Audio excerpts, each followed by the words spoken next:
Hello friends, welcome back to my channel. और कैसे हो आप लोग? आई होप आप लोग मस्त होंगे और एकदम पढ़ाई भी एकदम आपकी ज़बरदस्त चल रही होगी। ठीक है, तो बात करते हैं कि लास्ट वीडियो में हमने क्या देखा था। लास्ट वीडियो में हमने फाइटोक्रोम्स के बारे में पढ़ा था। ठीक है, आज की इस वीडियो में हम क्रिप्टोक्रोम और जो हमारे नेक्स्ट फोटो रिसेप्टर्स होते हैं जिनको हम फोटोट्रॉफिन बोलते हैं उनको अच्छे से कवर करेंगे, उनके सारे कॉन्सेप्ट को अच्छे से रिवाइज कर लेंगे। ठीक है, तो फिर चलो शुरू करते हैं। तो अगर हम बात करें फाइटोक्रोम्स की, फाइटोक्रोम्स में हमने देखा था कि वो एक तरीके के फोटो रिसेप्टर थे जो कि रेड और फार रेड लाइट को एब्जॉर्ब कर रहे थे। ठीक है, अगर हम बात करें क्रिप्टोक्रोम्स की, तो क्रिप्टोक्रोम्स क्या होते हैं? ये भी हमारे एक तरीके के फोटो रिसेप्टर ही होते हैं, बट ये क्या करते हैं? ये ब्लू लाइट को एब्जॉर्ब करते हैं। ठीक है, अब बात करें क्रिप्टोक्रोम के स्ट्रक्चर की, तो क्रिप्टोक्रोम का जो स्ट्रक्चर होता है वो भी डाइमेरिक होता है, सिमिलर टू फाइटोक्रोम। ठीक है, इसके जो स्ट्रक्चर होता है इसमें भी दो कंपोनेंट होते हैं। एक होता है हमारा पिगमेंट जिसको हम क्रोमैटोफोर बोलते हैं। ठीक है, जो हमारा पिगमेंट होता है जिसको हम क्रोमैटोफोर बोल रहे हैं, बेसिकली इसमें दो मॉलिक्यूल्स हो सकते हैं एज अ पिगमेंट की तरफ है, एक एज अ पिगमेंट की तरह। ठीक है, तो एक हो सकता है हमारे फ्लेविन्स। फ्लेविन्स में कौन आ जाते हैं? जैसे कि हमारे FMN, flavin mononucleotide, and FAD। ठीक है, ये आ जाते हैं हमारे एज अ फ्लेविन के तौर पे। अगर हम बात करें इसमें और क्या क्रोमेटोफोर हो सकते हैं, तो इसमें हमारे टेरिन हो सकते हैं। टेरिन जैसे कि मिथाइल टेट्रा हाइड्रोफोलेट। ठीक है, अब बात करते हैं कि हमारा जो क्रिप्टोक्रोम है, जो हमारा क्रिप्टोक्रोम है, इसका जो स्ट्रक्चर होता है वो कैसा होता है? जो हमारा जब हम रिपेयर सिस्टम पढ़ते हैं मॉलिक्यूलर बायोलॉजी के अंदर, तब हमें एक एंजाइम पढ़ते हैं फोटोलाइएज, जो कि एक रिपेयर सिस्टम में वर्क करता है। ठीक है, तो जो हमारा क्रिप्टोक्रोम है इसका जो स्ट्रक्चर है वो बिल्कुल सिमिलर होता है फोटोलाइएज की तरफ। वाई? बिकॉज जो हमारा फोटोलाइएज होता है उसके पास भी फ्लेविन एंड टेरिन मॉलिक्यूल्स होते हैं, बट इनका स्ट्रक्चर सिमिलर है लेकिन फंक्शन दोनों का डिफरेंस है। कैसे? क्योंकि फोटोलाइएज जो है वो हमारा एक तरीके का रिपेयर का वर्क करता है, और जो क्रिप्टोक्रोम है ये क्या करता है? हमारा फोटोसेंसरी, एक तरीके का फोटो रिसेप्टर है। ठीक है, तो अब क्रिप्टोक्रोम का जो स्ट्रक्चर है इसको हम इस डायग्राम के थ्रू समझते हैं। ठीक है, जैसे हमने कहा कि इसके पास एक प्रोटीन है, तो प्रोटीन सिमिलरली इसके पास क्या होगा? एक तो N टर्मिनल होगा और क्या होगा? एक C टर्मिनल होगा, क्योंकि हमें पता है प्रोटीन के पास एक N टर्मिनल होता है, एक C टर्मिनल होता है। ठीक है, इसके N टर्मिनल की तरफ एक डोमेन प्रेजेंट होती है जिसको हम बोलते हैं PHR डोमेन। इसको हमने PHR डोमेन क्यों बोला? मतलब कि फोटोलाइएज होमोलॉगी डोमेन, क्योंकि इसका स्ट्रक्चर फोटोलाइएज से सिमिलर होता है, इसीलिए इसको हम बोल देते हैं फोटोलाइएज होमोलॉगी डोमेन। ठीक है, फिर हमने बात की थी कि इसके पास कुछ हमारे पिगमेंट्स होते हैं जैसे कि हमारे MTHF और FAD, ये भी यहाँ पे प्रेजेंट होते हैं। ठीक है, इसका फिर ये एक तरीके का यहाँ पे पीछे की तरफ पोस्टीरियर साइड पे क्या प्रेजेंट होता है? इसका C टर्मिनल होता है जिसको हम बोल देते हैं CCT। CCT मतलब C टर्मिनल ऑफ क्रिप्टोक्रोम। ठीक है, इसका जो CCT होता है वो इंटरेक्ट करता है एक E3 यूबीक्विटिन लाइगेज से। अभी ये वाला पॉइंट क्या है, इसको आप और अच्छे से आगे समझ जाओगे, लेकिन इसका मतलब ये है कि जो E3 जो हमारा CCT डोमेन है वो एक E3 एक ऐसे एंजाइम से इंटरेक्ट करेगा जो कि E3 यूबीक्विटिन की एक्टिविटी को परफॉर्म करेगा। ठीक है, अब बात करते हैं हम क्रिप्टोक्रोम की डिस्कवरी की। तो हमने देखा था अरेबिडोप्सिस प्लांट के अंदर कि जब हमने एक जीन था जिसका नाम था HY4 जीन, जब हमने HY4 जीन में म्यूटेशन कर दिया तो हमें देखने के लिए मिला कि जो स्टेम है वो बहुत ही ज़्यादा इलोंगेट हो गई है। ठीक है, तो फिर फ्यूचर में हमने इसी HY4 जीन का नाम हमने क्या रख दिया?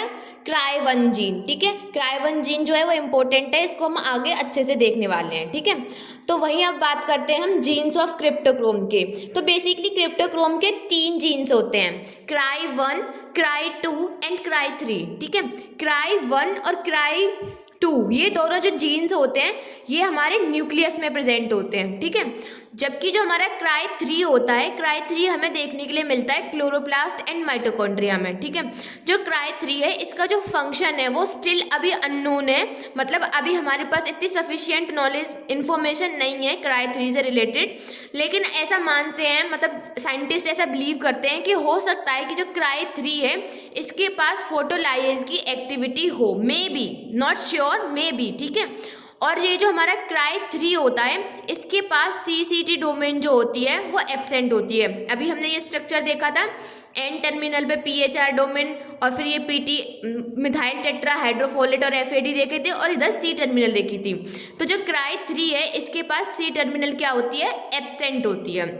अब बात करते हैं हम Cry1 और Cry2 की, जो इम्पोर्टेंट है हमें थोड़े देखने हैं, ठीक है।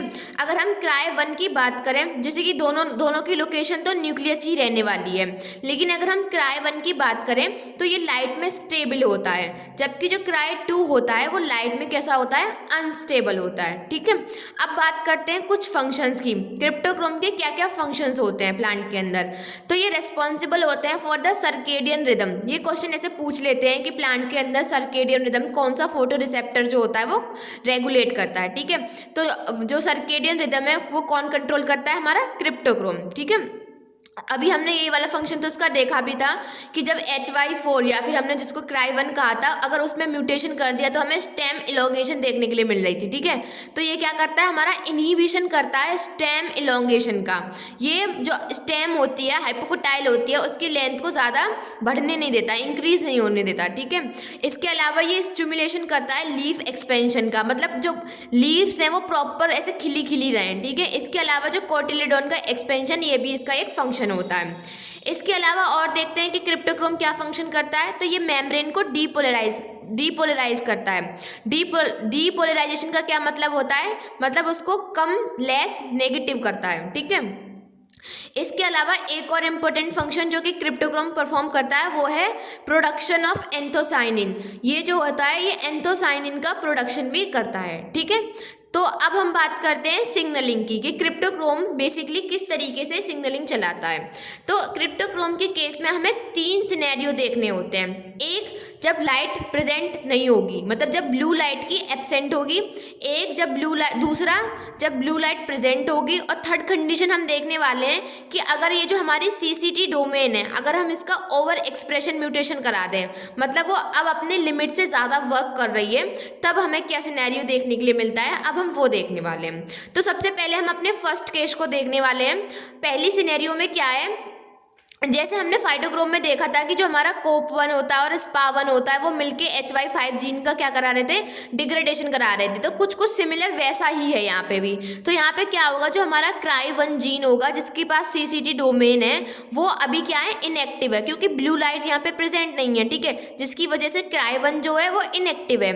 अगर ये इनएक्टिव होता है तो जो COP1 होते हैं और SPA1 होते हैं, ये क्या करते हैं, मिलके HY5 को पकड़ लेते हैं और इसका डिग्रेडेशन करा देते हैं, जिसकी वजह से हमें फोटोमॉर्फोजेनेसिस देखने के लिए नहीं मिलती है। मतलब जो भी फंक्शन ये क्रिप्टोक्रोम परफॉर्म करते हैं, ये अब उनको परफॉर्म नहीं कर पाते हैं, ठीक है। अब हम दूसरा सिनेरियो देखते हैं। दूसरे सिनेरियो में क्या है, अगर ब्लू लाइट प्रेजेंट है तो, ठीक है, अगर ब्लू लाइट प्रेजेंट है तो क्या होगा, जो हमारा Cry1 होगा, इसकी जो CCT डोमेन होगी, ये क्या कर लेगी, अपने ऊपर फॉस्फोराइलेशन करा लेगी, मतलब एडिशन ऑफ फॉस्फेट कर लेगी, ठीक है। अगर इसने ये एक्टिव हो गया फॉस्फोराइलेशन के थ्रू, तो अब क्या करेगा, ये SPA1 और COP1 से बाइंड कर लेगा और उनको पकड़ लेगा। अब जो हमारा HY5 जीन है ये तो फ्री हो जाएगा, ठीक है। अगर ये फ्री हो गया तो ये क्या करा देगा, ऐसे जीन्स का ट्रांसक्रिप्शन करा देगा जो कि फोटोमॉर्फोजेनेसिस कराते हैं। तो इस तरीके से ब्लू लाइट की प्रेजेंस में जो हमारा क्रिप्टोक्रोम है वो फोटोमॉर्फोजेनेसिस कराता है, ठीक है। अब हम देखने वाले हैं अपना थर्ड केस के बारे में। थर्ड केस में हमने देखा कि ये जो CCT डोमेन है, दिस वन, ये क्या कर रही है, अपना ज़्यादा फंक्शन परफॉर्म कर रही है। तो अभी हमने देखा था कि CCT डोमेन जो है वो फोटोमॉर्फोजेनेसिस के लिए रेस्पॉन्सिबल होती है, ठीक है। तो यहाँ पे क्या होगा, इवन चाहे यहाँ पे डार्क की कंडीशन हो और यहाँ पे लाइट की कंडीशन हो, दोनों ही कंडीशन में यहाँ पे क्या होगा, जो हमारे Cry1 की जो CCT डोमेन है वो फॉस्फोराइलेटेड फॉर्म में रहेगी, मतलब एक्टिव फॉर्म में रहेगी, और SPA1 और COP1 को पकड़ के रखेगी, जिसकी वजह से HY5 जो जीन है वो फ्री, वो जो ट्रांसक्रिप्शन फैक्टर है वो क्या हो जाएगा, फ्री हो जाएगा, और ऐसे जीन्स का ट्रांसक्रिप्शन करा देगा जो कि फोटोमॉर्फोजेनेसिस कराते हैं, ठीक है। तो हमें दो कंडीशंस में फोटोमॉर्फोजेनेसिस देखने के लिए मिलती है, एक जब ब्लू लाइट की प्रेजेंस हो और दूसरा जब CCT डोमेन जो है वो अपना ओवर एक्सप्रेशन करा रही हो, ठीक है। अब हम बात करते हैं क्रिप्टोक्रोम की। तो जो देखो, जो फ्लावरिंग कराने में जो मेन रोल होता है वो हमारे फाइटोक्रोम का होता है, ठीक है, लेकिन हमारे जो क्रिप्टोक्रोम्स हैं ये भी हमारी फ्लावरिंग को रेगुलेट करते हैं, ठीक है। तो ये कैसे रेगुलेट करते हैं फ्लावरिंग को, इसको थोड़ा सा हम देख लेते हैं। तो बेसिकली हमारा एक जीन होता है जिसको हम बोलते हैं क्राई इंटरेक्टिंग BHLH1, इसको शॉर्ट में हम CIB1 बोल देते हैं, ठीक है। तो ये जो CIB1 है ये क्राई2, अभी हमने पढ़ा था ना क्राई2 क्रिप्टोक्रोम का जीन होता है, ठीक है। तो CIB1 जीन जो है वो जो हमारा क्राई2 होता है, क्रिप्टोक्रोम का जो सेकंड वाला जीन होता है, इसके साथ बाइंड कर जाता है और अब ये दोनों मिलके एक्ट करते हैं एज अ ट्रांसक्रिप्शन फैक्टर और ये बाइंड कर जाते हैं प्रमोटर पे, ठीक है। किसके प्रमोटर पे बाइंड करते हैं? ये फ्लावर लोकस टी जीन के प्रमोटर पे बाइंड कर जाते हैं, ठीक है। और अब ये इस जीन का ट्रांसक्रिप्शन और ट्रांसलेशन दोनों करा देते हैं, जिसकी वजह से यहाँ पे एक प्रोटीन का फॉर्मेशन हो जाता है लीव्स के अंदर, जिसको हम बोलते हैं FT प्रोटीन, ठीक है। ये जो FT प्रोटीन होती है ये हमारे जो प्लांट्स होते हैं उनके लीव्स में बनती है। अब ये जो FT प्रोटीन यहाँ जो लीव्स में बनी है ये ट्रेवल करके जाती है हमारे जो ऊपर वाला पोर्शन होता है ना एपिकल मेरिस्टेम, वहाँ पे चली जाती है और वहाँ ये ट्रांसक्रिप्शन करा देती है फ्लोरल मेरिस्टेम का। बेसिकली ये ऐसे जीन्स का ट्रांसक्रिप्शन करा देगी जो कि फ्लावर का प्रोडक्शन करते हैं, ठीक है। तो इस तरीके से जो हमारा क्रिप्टोक्रोम है इसका कहीं ना कहीं रोल हमारी फ्लावरिंग के अंदर भी होता है।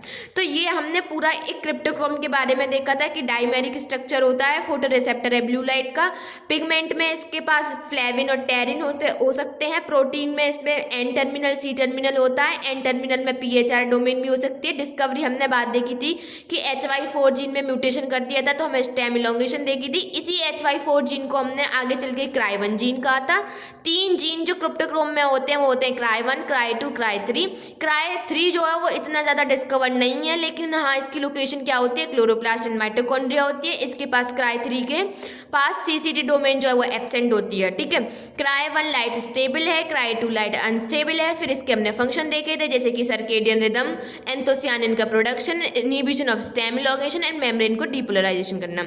इसके बाद हमने इसकी सिग्नलिंग देख ली थी कि प्रेजेंस ऑफ लाइट में मतलब प्रेजेंस ऑफ ब्लू लाइट में ये फोटोमॉर्फोजेनेसिस कराएगा, एब्सेंस ऑफ ब्लू लाइट में ये कोई भी फोटोमॉर्फोजेनेसिस नहीं कराएगा। और CCT डोमेन अगर ओवर एक्सप्रेस हो रही है तो चाहे डार्क हो चाहे लाइट हो ये क्या कराएगा? फोटोमॉर्फोजेनेसिस कराएगा। इस तरीके से हमने कंप्लीट क्रिप्टोक्रोम को रिवाइज कर लिया है। अब हम रिवाइज करने वाले हैं अपने नेक्स्ट फोटो रिसेप्टर को, जो कि है हमारा फोटोट्रोपिन।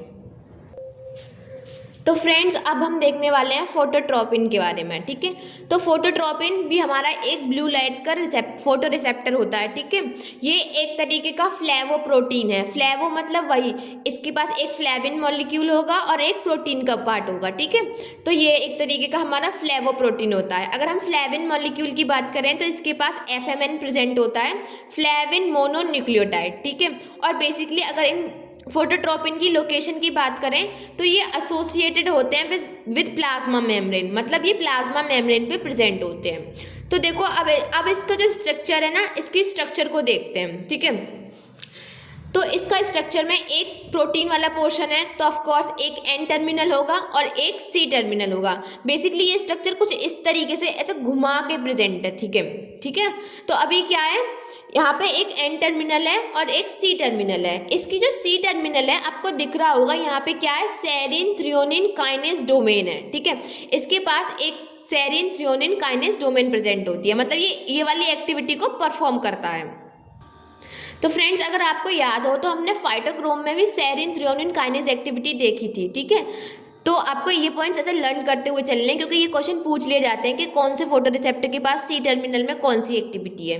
तो अगर जब लाइट की एब्सेंट होती है तो बेसिकली यहाँ पे ये जो हमारा ये जो हमारे FMN वगैरह होते हैं, तो ये जो हमारे FMN होते हैं ये क्या प्रेजेंट होते हैं? ये मतलब हमारे नॉन कोवेलेंटली बाइंड करके रखते हैं, ठीक है।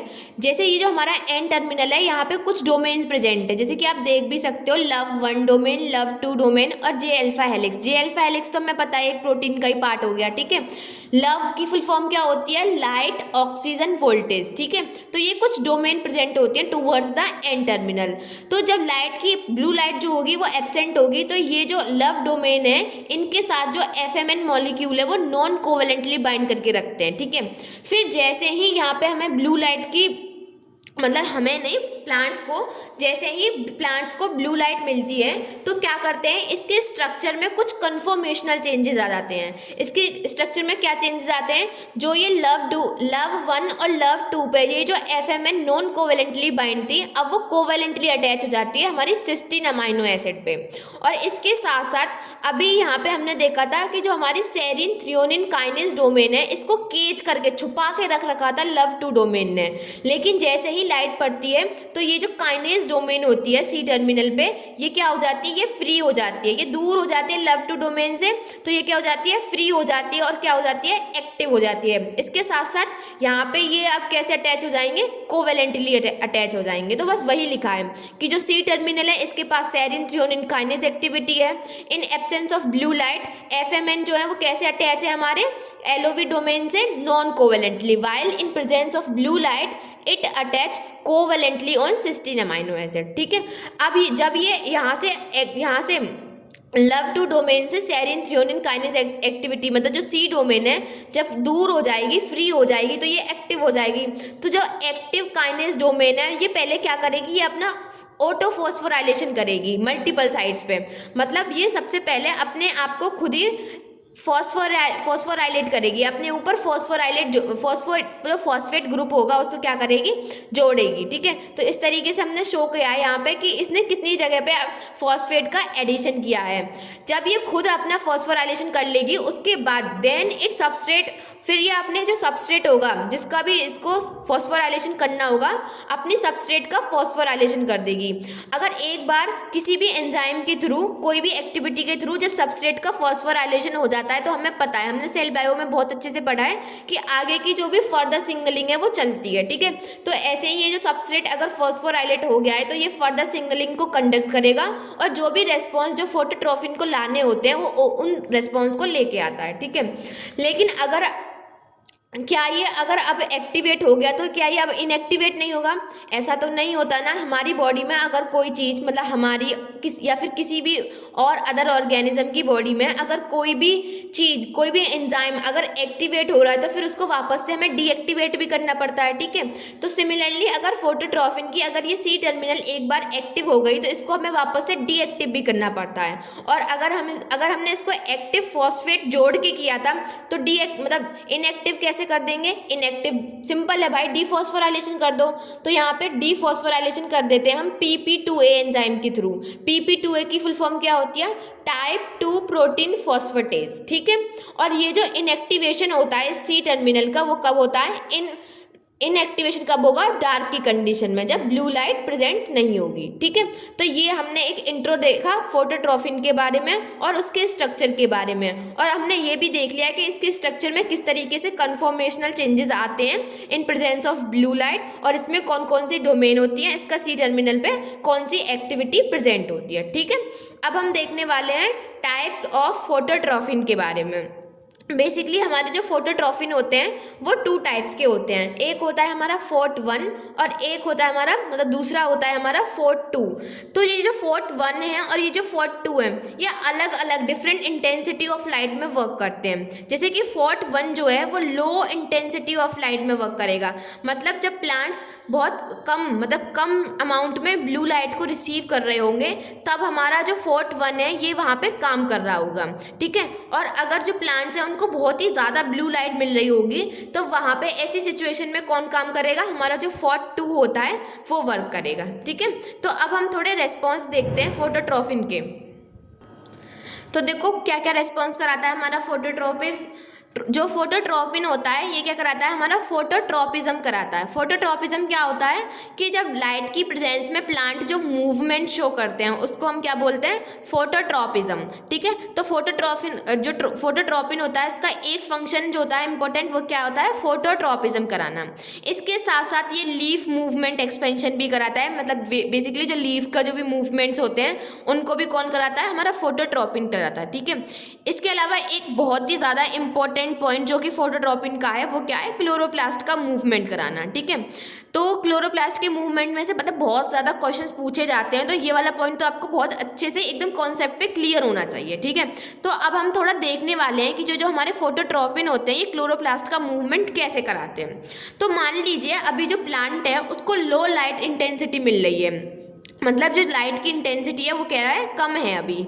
तो इस सिचुएशन में जो प्लांट है वो चाहेगा कि मतलब अगर उसको कम मिल रही है तो जो क्लोरोप्लास्ट है वो चाहेगा कि उसको ज़्यादा से ज़्यादा लाइट मिले, लेकिन इन्वायरमेंट में उसे कम मिल रही है। तो ये जो क्लोरोप्लास्ट है ये मूव कर जाते हैं टूवर्ड्स द मतलब पेरीफेरी के बिल्कुल, मतलब जो सेल वॉल है उसके बिल्कुल पेरीफेरी पर वो मूव कर जाते हैं, सो डैट उनको ज़्यादा से ज़्यादा ब्लू लाइट मिल सके, ठीक है। तो इस टाइप की मूवमेंट को हम बोलते हैं ये जो है अपने आप को कैसे अरेंज कर रहे हैं, बिल्कुल परपेंडिकुलर अरेंज कर रहे हैं। क्लोरोप्लास्ट जो है वो अपने आप को परपेंडिकुलर अरेंज कर रहे हैं सेल वॉल के, ठीक है।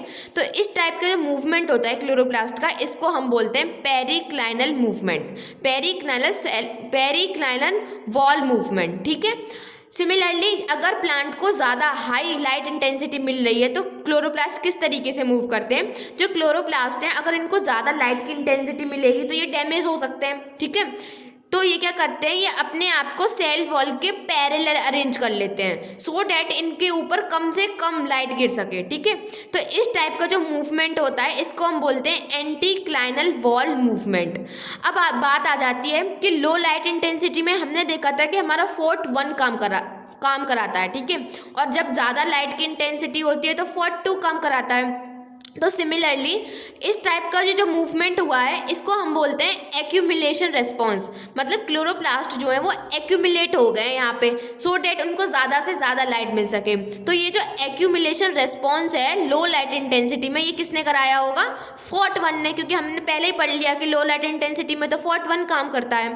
तो एक्यूमुलेशन रेस्पॉन्स आता है हमारे फोर्ट 1 की वजह से, ठीक है। अब इस वाले की बात करें जहाँ पे जो क्लोरोप्लास्ट है वो एंटीक्लाइनल वॉल मूवमेंट शो करते हैं, तो इसको हम बोलते हैं अवॉइडेंस सिंड्रोम नहीं, अवॉइडेंस रेस्पॉन्स, ठीक है। नाम से ही समझ में आ रहा है कि जो प्लांट हैं जो क्लोरोप्लास्ट हैं वो अवॉइड करना चाह रहे हैं लाइट को, तो इसको बोलते हैं हम अवॉइडेंस रेस्पॉन्स। और अवॉइडेंस रेस्पॉन्स हमारा कौन सा कराता है, ये जो हमारा फोटोट्रॉपिन सेकंड होता है जो हाई लाइट इंटेंसिटी में काम करता है, ये हमारा अवॉइडेंस रेस्पॉन्स को शो कराता है, ठीक है। तो यहीं पे अगर हम कुछ म्यूटेशन के केसेस ले लें, फॉर एग्जाम्पल अगर हम देखें कि अगर हम फोर्ट 1 और फोर्ट 2 दोनों में म्यूटेशन करा दें, फोर्ट 1 और फोर्ट 2 अगर दोनों ही म्यूटेटेड हो जाएंगे तो हमें कोई भी रिस्पॉन्स देखने के लिए नहीं मिलेगा, मतलब कि हमें फोटोट्रॉपिज्म देखने के लिए नहीं मिलेगा। बट व्हाट इफ अगर हम फोर्ट 1 में म्यूटेशन करा दें, तो अगर फोर्ट 1 म्यूटेटेड हो जाएगा तो फोर्ट 1 क्या कराता है, वो एक्यूमुलेशन रिस्पॉन्स कराता है, ठीक है। तो अगर फोर्ट 1 में म्यूटेशन हो गया तो वहाँ पे फिर हमें एक्यूमुलेशन रिस्पॉन्स देखने के लिए नहीं मिलेगा। यहाँ पे हमें एक्यूमुलेशन रेस्पॉन्स देखने के लिए नहीं मिलेगा, लेकिन अवॉइडेंस रेस्पॉन्स देखने के लिए मिल जाएगा। वाई, बिकॉज फोर्ट 2 कहेगा दीदी मैं तो बिल्कुल नॉर्मल हूँ, मैं तो अपना काम पूरा अच्छे से करूँगा, है ना। तो ये तो अपना काम पूरा अच्छे से करेगा, बाकी खराबी तो इसमें हुई है ना, तो ये अपना फंक्शन परफॉर्म नहीं कर पाएगा। इसका ही वाइस वर्सा कर दें, जैसे कि फोर्ट 2 को म्यूटेट कर दें, तो फोर्ट 2 को अगर हमने म्यूटेट कर दिया तो अब हमारा अवॉइडेंस रेस्पॉन्स प्लांट के अंदर देखने के लिए नहीं मिलेगा, लेकिन ये एक्यूमुलेशन रेस्पॉन्स बढ़िया कर सकता है क्योंकि मैंने सिर्फ फोर्ट 2 को म्यूटेटेड किया है, ठीक है। आपको ये म्यूटेशन जो केसेस हैं आई होप समझ में आ गए होंगे, ठीक है। अब इसका जो लास्ट फंक्शन हम देखते हैं, लास्ट रिस्पॉन्स जो कि फोटोट्रॉपिन प्लांट के अंदर लेके आता है, वो होता है हमारा स्टोमेटा की ओपनिंग कराना।